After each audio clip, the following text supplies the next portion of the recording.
Donc je vais faire juste une petite revue d'actualité sanitaire, intéressante je pense. D'abord, le complot, on va évacuer la question. Donc il n'est plus question de penser est-ce qu'il y a complot ou pas. Maintenant on est plutôt dans la situation de trouver les comploteurs et de les désigner. Hein, pour moi, s'il faut une preuve, Carré VIP est une preuve du complot. C'est vrai, c'est vrai. Carré VIP est une preuve du complot. Et une preuve très grave. Tous ceux qui sont impliqués dans la production de ce truc devraient être emprisonnés pour le restant de leur jour. C'est humiliant, c'est dégradant, c'est insultant, c'est misérable et pitoyable. Vous trouverez toujours des cafards pour venir vous expliquer a posteriori ou même avant qu'il n'y a aucun souci, non, c'était pas ça, on l'a pas fait pour ça, non, il y avait une idée, on était là pour présenter je ne sais quoi. Non, ça il faut le refuser en bloc. Et Carré VIP, je l'ai vu, j'ai vu 2-3 minutes. Machiavélique, c'est Machiavélique Carré VIP. Le complot a une définition, elle trouve son... S'il vous plaît. Le complot a une définition et cette définition elle est précise et elle trouve son application aujourd'hui. Hein. Donc, et ce que j'en discutais tout à l'heure avec Claire, en fait ce qui se passe c'est que pour que ceci fonctionne, il faut obligatoirement que le paradigme il soit démocrateux. Parce qu'autrement, s'ils disent qu'effectivement il y a complot et que c'est le désordre, c'est l'anarchie. Donc il faut briser tout ça, briser ce paradigme démocrateux, sentimentaliste, mielleux, oui, l'amour du monde, la fraternité, le village global, on s'aime entre... Non, on s'aime pas, non, j'aime que ma famille, mes amis, les autres je les connais pas, j'aimerais les connaître, mais j'ai pas le temps. Donc faut rester quand même dans des trucs un peu sérieux. Soyons, voilà, j'ai pas de l'amour pour toute la planète, j'ai pas de l'amour pour tous les animaux, il faut rester. On essaye de s'améliorer, mais il faut rester quand même avec des discours un petit peu basiques, efficaces, concrets. Voilà, il faut arrêter avec ces trucs. Il faut dire aussi, j'aime dire ça aussi, très peu d'intellectuels français ont le courage de rentrer, de parler de cette question. Il n'y en a pas. C'est ça qui est effrayant. Bon, il y a Emmanuel Todd qui est en train d'ouvrir les yeux, je ne sais pas ce qui lui arrive, mais bon, qui parle de complot? Personne, hormis dernièrement Alain Soral, qui a mis les pieds dans le plat et elle est franco, bravo. Claire Sévrac, clairement dans le titre, oui, complot, oui, il y a complot. Pourquoi complot? Parce qu'ils sont tous libres. Comment, il tue 2000 personnes, il est chez lui dans sa villa de Neuilly-sur-Seine? Comment ça? Vous m'expliquez? Comment ça? Pourquoi il est libre? Pourquoi il est libre? Il a vendu pendant 33 ans un poison. Ils ont falsifié toutes leurs études. Ils ont acheté tout le monde. Pourquoi est-il libre? Le ministère public a la possibilité et l'obligation de l'attaquer et de le foutre en prison et de comprendre ce qui s'est passé. Il est toujours libre. Il exige un huis clos à l'Assemblée et maintenant il chipote, il veut que l'État paye la casse. Donc oui, il y a quand même un problème. Mais parce qu'il sait très bien, lui, il a empoisonné, mais il sait très bien qu'il l'a fait avec la complicité de la SAPS, qui savait depuis des années que le médicament, je veux dire, le premier, on en parlait tout à l'heure, le premier médicament, c'était l'isoméride. Quand ils ont vu que ça sentait le roussi, ils ont retiré l'isoméride et ils ont fait le Mediator avec exactement la même molécule. S'il y en a un qui était nocif, mais c'est simplement parce que... Mais il y a pire que ça, hein, quand on regarde bien tous les psychotropes, etc., ils les recyclent, ils changent la couleur de la pochette et la couleur de la pilule, et c'est comme ça que des gens qui croient faire un traitement anti-tabac ou un traitement contre n'importe quoi se retrouvent en train de prendre des psychotropes sans le savoir. Il faut le savoir aussi, ça. Servier, il a dû leur faire le coup, je tombe, tu tombes. Exactement, bah oui. On était tous ensemble dans le truc, je tombe, tu tombes. Voilà. Il a fait bien aussi, c'est que moi je suis un peu au courant de l'intérieur de l'histoire du Mediator. À un moment donné, il y a un avocat au départ très jeune et inachetable qui se balade en Solex et qui vit chez sa mère et qui n'a pas de cabinet, qu'on peut pas choper et qui n'est pas achetable et qui a décidé vraiment d'avoir leur peau. Mais immédiatement après, Servier a mis un autre avocat sur le coup. Enfin, il y a eu un autre avocat qui s'est présenté et qui a dit aux victimes « Mais il ne faut pas aller au tribunal, ça va prendre 10 ans, il faut vous faire indemniser tout de suite. » En fait, il était complètement téléguidé par Servier parce que c'était l'avocat de la fille de Servier quand elle a trucidé son mari. Donc, je veux dire, quand on remonte comme ça, tout s'explique. Mais c'est ce qui est le plus dur dans ce genre de bouquin, c'est qu'on retombe toujours sur les mêmes têtes, mais pour trouver comment ça se... Ce que je vous ai dit, c'est schématisé, mais je veux dire, il y a un milliard d'exemples comme ça. On en parlait tout à l'heure. Par exemple, il y a un petit laboratoire qui s'appelait Bioport aux États-Unis en 2000, qui était au bord de la faillite parce qu'il faisait que des vaccins pour l'anthrax. Et comme personne avait l'anthrax, ça servait à rien. Comme par hasard, il a été racheté par l'aide de camp de Bush. Pas très cher, mais dès qu'il a été acheté, il a reçu 15 milliards du gouvernement du Pentagone pour rénover ses installations. Et 15 jours après, 29 millions de dollars de commandes de vaccins contre l'anthrax. On se demandait vraiment ce qu'ils allaient en faire. Par contre, 6 mois après, il y a eu les tours jumelles, et juste après, il y a eu quoi? Des attaques à l'anthrax. Qu'on a oublié, qu'on a tous oublié. Voilà. Et quand on recoupe, on retrouve tout comme ça.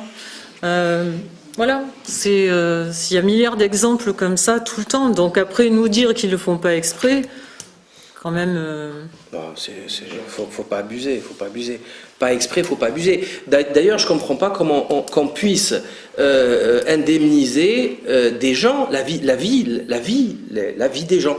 Les gens sont morts, on indemnise avec des sous. Enfin, ça marche pas pour nous tous ici. Enfin, vous tuez quelqu'un, vous ne l'indemnisez pas. Hein. Le juge, il refuse. Il faut faire 20 ans de prison. Oui, non, mais... Donc il y a quand même quelque chose qui ne va pas. Pour 2000 personnes, c'est encore pire. Donc moi, j'aimerais saisir cette façon. Il y a pire que ça, parce que par exemple, le vaccin de l'hépatite B, j'ai posé la question à l'expert de l'hépatite B, Marc Girard, qui était l'expert auprès des tribunaux, et c'est grâce à ces enquêtes que ça s'est découvert. Et je lui ai posé la question, je lui ai dit, mais pourquoi? Puisqu'ils savent que c'est nocif, ils ne retirent pas le vaccin contre l'hépatite B. Il m'a dit, parce que bon, par exemple, 2000 personnes avec le Mediator, c'est dur, ça va faire un trou dans le porte-monnaie de Servier, mais c'est pas inaccessible.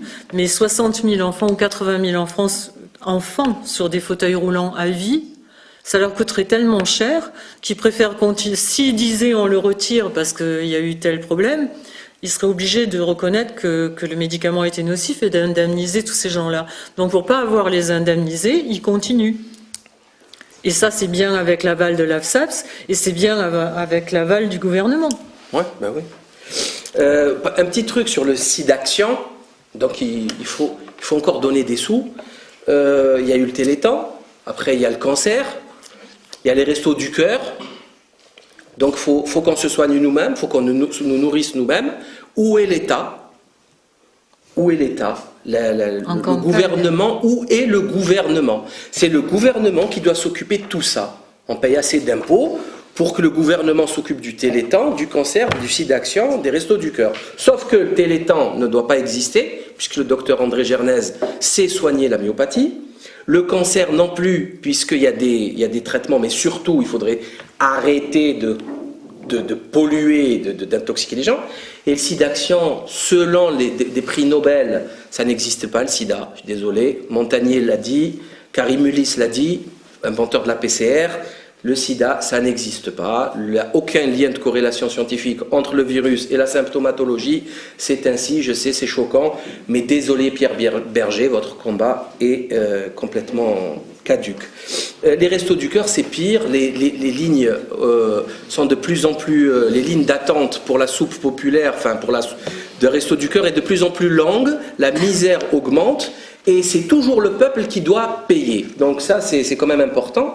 Je vous ai ramené encore une petite ordonnance poubelle, une petite ordonnance caddie de 19 médicaments. 2 pages. 19 médicaments. Bon, C'est pas un pilulier qu'il faut, je sais pas, là c'est pas possible, là il faut un ingénieur pour ne pas se planter. Hein. Est-ce qu'ils sont du même labo? Parce qu'on saurait par qui les sponsoriser. Non. 271 € pour un mois de traitement, un régal. Voilà où va le trou de la sécu et l'empoisonnement des masses. Des gens, je ne comprends même pas qu'il n'y ait pas plus de morts. Non, mais je pense que ça, c'est encore une croyance qu'il faut... Le plus dur, c'est de se déprogrammer. Parce qu'on a été élevé, effectivement, avec la démocratie, on a été élevé à entendre que la médecine était faite pour nous protéger aussi. Or, quand on se rend compte de ce qui se passe, ils ne créent pas des médicaments pour combattre les maladies, ils créent des maladies pour vendre leurs médicaments. Et plus on est malade, de toute façon, on s'aperçoit aussi, par exemple, que Monsanto, après, ils font des magouilles par actionnaires et ils divisent leur société, ils revendent leurs rayons agrochimiques à une autre, etc. Mais ce sont les mêmes actionnaires qui fabriquent les pesticides et qui fabriquent les médicaments pour la chimiothérapie. Ce sont les mêmes qui font des vaccins qui vous filent le diabète et qui fabriquent l'insuline. Et ainsi de suite, quoi. Le proverbe de l'industrie pharmaceutique est assez connu, c'est « tout homme sain est un malade qui s'ignore ». Ah oui, et d'ailleurs je suis tombée dans mon enquête sur un communiqué du patron de Merck il y a 30 ans qui disait « c'est dommage qu'on puisse vendre des médicaments qu'aux gens malades ». Parce que ça augmenterait vachement notre chiffre d'affaires. Et qu'est-ce qu'ils ont fait, les vaccins ? Parce que ça se vend à tous les gens qui sont en bonne santé. Et en plus, ils ont le droit de faire de la pub sur les vaccins, ce qu'ils n'ont pas le droit de faire sur les médicaments. Donc non, là, c'est pire. C'est l'État qui fait de la pub. Oui. Là, c'est fabuleux. C'est l'arnaque du siècle. L'État fait de la pub obligatoirement parce que c'est la santé publique, l'INPES, tout ça. C'est l'État, hein, c'est l'État qui paye les chaînes. Et eux, ils vendent. Sinon, ils font aussi de la pub. J'ai trouvé ça dans un laboratoire d'analyse biologique. Donc, vacciner son bébé. Alors, il y a des petites têtes de nourrissons magnifiques. Mais vraiment, c'est très bien fait. Ils sont très beaux, ils sont magnifiques. Ils sont tout mignons avec des grosses joues. Et quand vous voyez ça, vacciner, bon, vous avez peur. Une maman, elle tombe dans le panneau. Hein. Une maman qui vient d'accoucher, elle tombe dans le panneau, elle va vacciner. Bon, qu'est-ce qu'on a? C'est GlaxoSmithKline. C'est GSK qui finance, c'est écrit. Et on a de la naissance à 24 mois, c'est-à-dire 2 ans, 24 shoots de vaccins. Si vous suivez le schmilblick. Diphtérie, tétanos, poliomyélite, coqueluche, HIV, hépatite B, pneumocoque, le ROR, rougeole, rubéole, oreillan, méningocoque, grippe et hépatite A. Donc, les 1, 2, 3, 4, 5, 6, 7. Les 7 premiers, il y a 4 rappels. Hein. Il faut savoir qu'un enfant, qu'un être humain, donc un enfant, met 6 ans pour mûrir son système immunitaire. Il faut attendre 6 ans au départ, il se défend avec les immunoglobulines de sa mère. Après, il met 6 ans pour défendre son système immunitaire. Bah là, les maladies infantiles lui servent à construire, peaufiner son système immunitaire. Là, qu'est-ce qu'on fait? On va lui faire un shoot. Un shoot. Après, vous avez ici tout un carnet. On marque la date. Carnet, tampon. C'est bon, j'ai le tampon, docteur? Oui, c'est bon, vous pouvez y aller. Très bien. Et donc, je vous laisse imaginer la quantité de mercure, donc thymérosal, d'hydroxyde d'aluminium, de cellules cancéreuses, d'OGM, de formol qu'il y a là-dedans. D'accord? Autre chose, un truc très très intéressant, écoutez bien, c'est écrit noir sur blanc, c'est là où c'est ce qu'elle disait tout à l'heure, ce que disait Claire, c'est qu'on a l'impression d'être fou. On a l'impression d'être fou quand on lit ça. Hein. Donc il y a le DTP, hein, diphtérie, tétanos, poliomyélite, 2 mois, 3 mois, 4 mois et après 16 mois.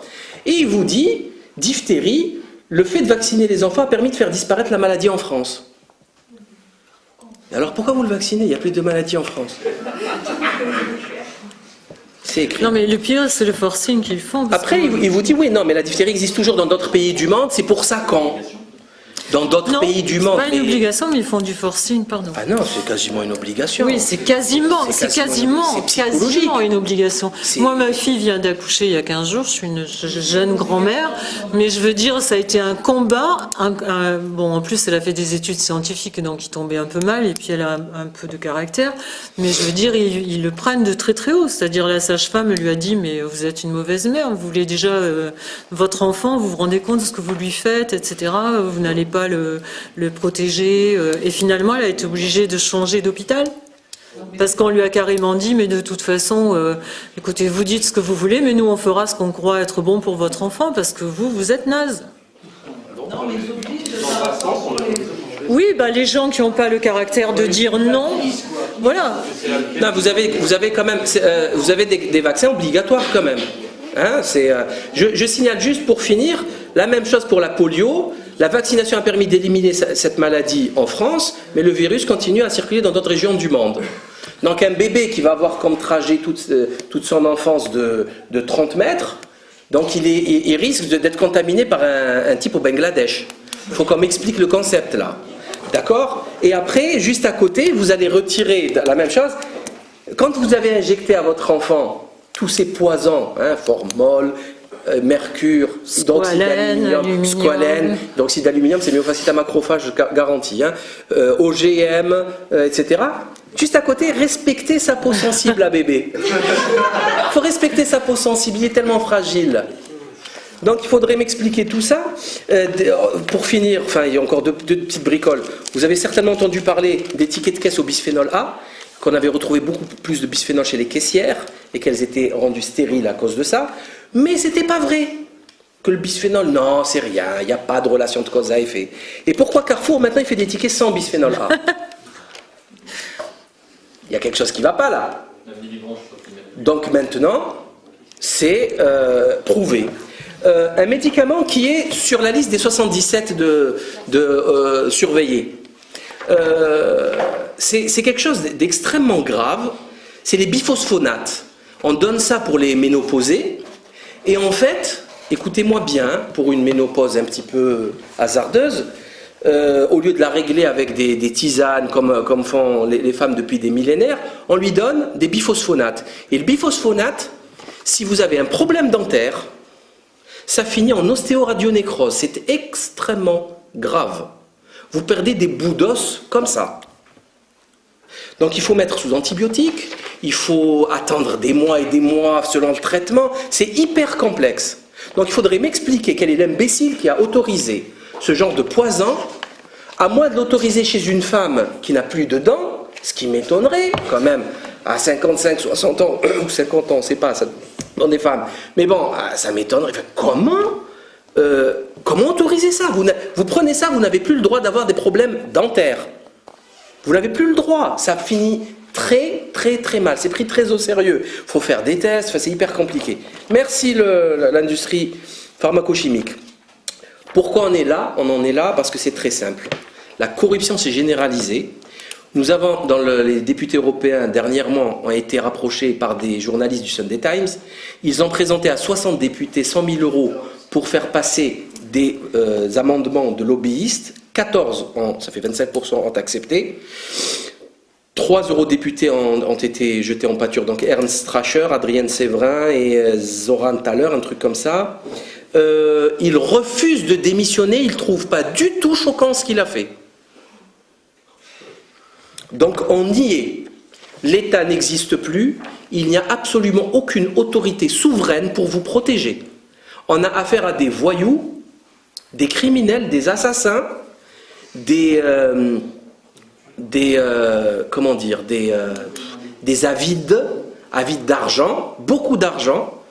On a une caméra cachée qui montre le type accepter 12 000 € pour 3 jours de travail, l'équivalent d'un salaire annuel, pour mettre un amendement quelconque. Il met un amendement, il écrit, il a des papiers en tête, il met ce qu'il veut, et vous comprenez pourquoi n'importe quoi passe. Pourquoi ce bouquin existe? Parce qu'ils sont tous corrompus. Et m'est venue une petite réflexion sur les ONG. Quand on a fait le truc de Stockholm sur le carbone, On nous a expliqué qu'il y avait des ONG. C'est très simple, c'est un raisonnement vraiment cartésien très simple. Hein. ONG, organisation non gouvernementale. Elle était là pour le bien des peuples, parce qu'il y avait, à Stockholm, il y avait le CAC 40, il y avait les grandes industries. Donc, c'est des organismes non gouvernementaux, qui sont totalement vérolés, corrompus, qui défendent le peuple. Moi, je croyais que c'était les gouvernements qui étaient là pour défendre le peuple. Moi, je croyais que c'était les politiques, je croyais que c'était Borloo, Kosciusko-Morizet, Sarkozy. Non, c'est du non gouvernemental qui est censé défendre nos intérêts. C'est la fin, c'est un aveu d'échec total, c'est une preuve physique. On vous dit, il y a un bouquin de Nicolino, oui, exceptionnel, d'ailleurs il a tapé sur tout le monde, il a fait des dégâts, qui nous explique ça. Mais je me suis dit, mais attends mon gars, ONG, t'es une association pourrie, tu n'as aucun pouvoir. C'est l'État qui doit me protéger, qui a la justice, la police et les prisons pour éventuellement, quand la décision est prise, mettre le gars en prison. Pas du tout. Oui, mais est-ce que tu sais que le budget des ONG est la 8e puissance financière du monde? Oui, non, mais les ONG sont totalement vérolées. Hein. WWF et compagnie, c'est dirigé par des ex-nazis. C'est du. Alors, c'est les mêmes. Hein, je voulais juste. J'ai encore trois petites informations de l'actualité. Bachelot part en guerre contre les prostituées. Je suis d'accord avec elle, il n'y a pas de souci, mais elle devrait commencer par elle-même, qui s'est prostituée à l'industrie pharmaceutique et qui a travaillé 12 ans pour l'industrie pharmaceutique et qui a installé son fils à l'INPES, gratos. Hein, nous partons en guerre contre Bachelot, la prostituée de Big Pharma. Je crois que c'est important, c'est intéressant. Elle est toujours au gouvernement, ce qui est complètement miraculeux, puisque beaucoup ont sauté, et elle, avec le scandale de la grippe A et de l'équipe de France, parce qu'elle était ministre des Sports à l'époque, elle est toujours là. C'est vraiment, cette chose est un mystère pour moi. Autre information très intéressante depuis 2-3 jours, c'est l'augmentation des agressions. Ça va clôturer un petit peu ce débat. Ces agressions des médecins, de plus en plus victimes, donc en France, qui a augmenté de 80%, qui est passé de 512 en 2009 à 920 accidents déclarés, sans oublier les accidents non déclarés. Et j'ai une petite réflexion quand même là aussi, c'est, certes, les patients sont les gens sont en train de devenir fous, mais vraiment fous. Ils ont l'impression qu'ils sont chez Carrefour quand ils sont chez le médecin, c'est-à-dire que satisfait ou remboursé. Ça marche pas comme ça, le médical c'est beaucoup plus complexe, on sait même pas, déjà pour trouver le problème, pour faire un diagnostic correct, c'est très très hasardeux. Mais j'ai pensé aussi à autre chose, c'est l'accumulation des scandales, l'imbécilité des médecins qui se transforment en épiciers en cliquant les cartes vitales et en auscultant presque jamais leurs patients, même pas une petite palpation, même pas une petite tension, même pas un petit stéto, rien. Qu'est-ce que vous voulez, monsieur? Remettez-moi un peu de ça et de ça. Ok, carte vitale, 22, 23 € et c'est parti. Donc il y a quand même une perte obligatoirement de crédibilité de la profession médicale. J'avais rencontré un médecin dans une manifestation et il me parlait, il se prenait encore, il croyait encore, il n'a pas saisi la gravité de l'affaire. C'est très grave ce qui se passe. Pour moi, les médecins, c'est comme les politiques. Ils croient encore qu'ils ont une légitimité. Ils n'ont plus de légitimité vu les taux d'abstention. Et la médecine aussi. Elle est en train de perdre toute légitimité. Moi, on me demande des adresses de médecins compétents. Un médecin qui écoute, qui palpe, pas un médecin qui vous ausculte en 3 minutes. Ça, je pense que c'est dû aussi à ça, c'est-à-dire il n'y a plus de barrière, il n'y a plus de respect entre le médecin et le patient. Le médecin a perdu son statut, son honorabilité. Je pense que c'est très important à dire. Tout ça a été commandité par un dernier complot, c'est celui de l'enseignement national. C'est le complot en chef. Pourquoi? Parce qu'il est toujours possible de discuter, d'éveiller les gens, de parler, d'éduquer, d'argumenter, toujours possible, sauf quand vous tombez avec un zombie. Un zombie qui ne saisit pas le raisonnement, le sujet verbe complément, qui ne peut pas, qui a un vocabulaire de mouche. C'est pas possible, vous ne pouvez pas lui parler. Et en fait, ce qui se passe, j'ai reçu un courrier de SOS Éducation qui appelle un référendum national sur l'école, dans lequel je lis pensez-vous qu'il soit inévitable que nos écoles primaires forment 25% d'illettrés complets à la fin du CM2 ? 25% d'illettrés complets à la fin du CM2.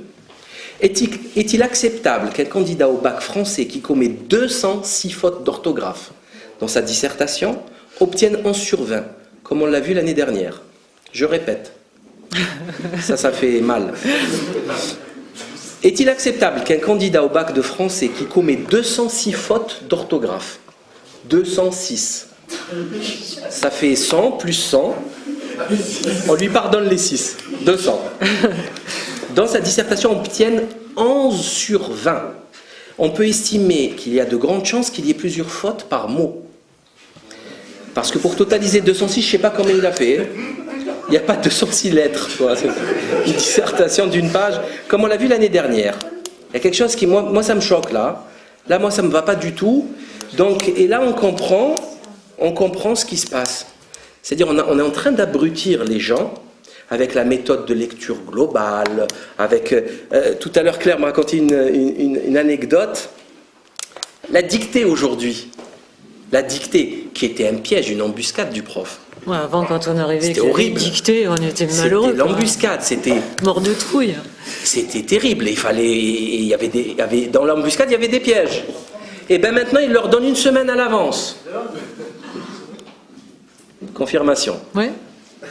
On donne une semaine à l'avance. C'est plus une dictée, c'est une récitation. Donc, qu'est-ce qu'on est en train d'essayer de faire? C'est un assassinat d'un peuple, d'une civilisation. On est en train d'assassiner un peuple. Il n'y a pas besoin de faire bac plus 30 pour le comprendre. Ça, c'est un meurtre organisé. Donc, qui sont les comploteurs? Et non plus, y a-t-il complot ou pas? Voilà. Et on les connaît, les comploteurs. Actuellement, c'est Luc Châtel. Avant, c'était cet abruti de Xavier Bertrand qui ne savait même pas... Bruno Le Maire est pas mal, hein, quand même. Pas Xavier Bertrand,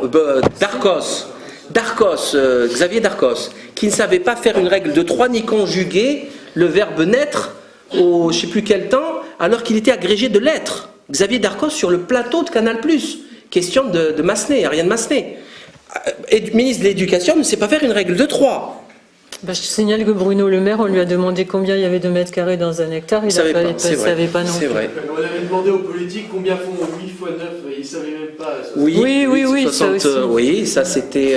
Hamon, Non, pas Benoît Hamon. Bruno Le Maire, ministre de l'Agriculture, ne sait pas combien fait un hectare de stade de foot. Tout le monde sait ça, hein. C'est pas... Non, mais avant, on l'apprenait au primaire, ça, combien il y avait de mètres dans un hectare. Donc, en fait, il y a tout qui ça devient normal, en fait, tout ce qui se passe. On a des imbéciles au pouvoir, mais vraiment des incompétents. D'ailleurs, Emmanuel Todd disait sur France Inter, il y a 2-3 jours, je ne sais pas si c'est du mépris ou ce sont juste des imbéciles. Je crois que c'est la deuxième possibilité. Ce sont des imbéciles. Ce que je te disais tout à l'heure, je pense profondément, je pense que même s'ils sont imbéciles en arrivant, quand tu es ministre de l'Industrie ou ministre de l'Agriculture, ou c'est ce que je te disais en rigolant, je te dis, moi, si demain je devais vendre des voitures, Dieu sait qu'il y a un domaine où je ne connais rien, c'est les voitures, mais si je devais être vendeur de voitures, je rentrerais chez moi et je me documenterais sur les voitures que j'ai à vendre. Donc le mec qui est ministre, qui est payé je ne sais combien par mois, il peut prendre le temps de s'informer pour pas nous dire des conneries, non? Sauf qu'on ne leur demande pas. Ça aussi, c'est très français, il n'y a pas la culture du résultat chez nous. En fait, si on doit faire maintenant, si on doit parler, bon, parlons peu, parlons bien. On est des matérialistes, des modernistes, des progressistes, issus des Lumières, des cartésiens, des positivistes. C'est ça qu'on nous rabâche tout le temps, tout le temps. C'est la définition du paradigme actuel. Donc, on devrait juger les résultats, la matière, ce qui est palpable. On est d'accord. On fait un bilan. On a des comptables dans la salle, une entreprise, on fait le bilan, soit il y a des sous, soit il n'y a pas des sous. Soit il y a l'argent, soit il n'y a pas l'argent. Et c'est comme ça qu'on sait si elle est florissante ou pas. C'est exactement la même chose pour l'éducation nationale ou pour la santé. Ben, faisant le bilan est catastrophique. Est catastrophique. Oui, mais donc, ils ne vont pas se virer entre eux puisqu'ils l'ont voulu. Mais, ce que je veux dire par là, c'est que je n'ai besoin ni des médias, des journalistes pour le confirmer ou le concrétiser ou quoi que ce soit. Je n'ai besoin de personne. Le bilan est calamiteux. Ce sont des imbéciles, des incompétents notoires. Regardons les chaises de Xavier Bertrand. Combien de postes il a eu en si peu de temps? Il est aussi bien compétent en santé, au travail, il y a 48 postes il a fait en... Mais c'est le bon Dieu, ce type. C'est pas possible. Oui, il a des compétences dans l'industrie. Je pense qu'il faut arrêter de voir les choses par notre bout de la lorgnette. De notre côté, ce sont des incompétents. Pour le système qui défend, c'est un grand mec. C'est lui qui a fait passer... Il a autorisé la vaccination du HB avant l'AMM. Et il a autorisé le remboursement de la Sécu avant l'AMM. Le Mediator, quand il y a eu des doutes, il a dit « Je maintiens le remboursement du Mediator à 65%. » Tu trouves que c'est pas une flèche, toi? Oui, pour nous, non, mais pour eux, oui. Pour moi, si tu veux mon avis, c'est un petit voyou. C'est un petit voyou, je le maintiens, et c'est un type qui devrait être en prison aujourd'hui. Et si, en l'attaquant en justice, je pense qu'il y a des très grandes chances qu'on puisse le mettre en prison. Sans difficulté. En 2006, il était ministre de la Santé, il a eu des rapports extrêmement graves sur le Mediator, il a maintenu. Et l'autorisation de mise sur le marché, et le remboursement. Oui. Alors que il n'y a que 4 ans. Donc ça faisait 29 ans de commercialisation. Et c'était déjà mais ça reste, pour moi, depuis 96 interdit aux États-Unis, et depuis 96 et retiré du marché. En Espagne. D'ailleurs, autre question que j'ai oubliée tout à l'heure, c'est l'interdiction des médicaments dans certains pays et pas dans d'autres. Ça faudrait qu'on me l'explique, ce concept scientifique, qui est anti-scientifique, et surtout les vaccins. Parce que c'est génial les vaccins. Hein. Vous avez un seul... Chez nous, il y a le DTP, qui n'est plus produit, et le ROR. Et en Belgique, il n'y a que la polio. Pourquoi ? Même frontière, même groupe ethnique, la même chose, même langage, même ils travaillent dans les... Enfin, c'est le même groupe. Pourquoi qu'il y a la polio? Et en plus, de surcroît, il y a une femme qui vient de gagner son procès en Belgique pour son enfant, elle a demandé des garanties sur l'innocuité du vaccin, ils n'ont pas pu fournir. Ils n'ont pas pu fournir les preuves, elle a gagné son procès. Donc elle n'est plus obligée de... Donc la vaccination, par jurisprudence, n'est plus obligatoire en Belgique, aucune. Et pourquoi en France il y a toutes ces vaccinations d'obligatoires? Donc quoi, les Belges n'aiment pas leurs enfants? Il faut qu'on m'explique. Pourquoi le Mediator est vendu qu'en Portugal et en France? Pourquoi il est interdit en Allemagne? Parce que Servier est français. Parce que c'est du business. On n'est plus du tout dans la science et dans l'intérêt public. On parle de santé quand même. On parle de santé.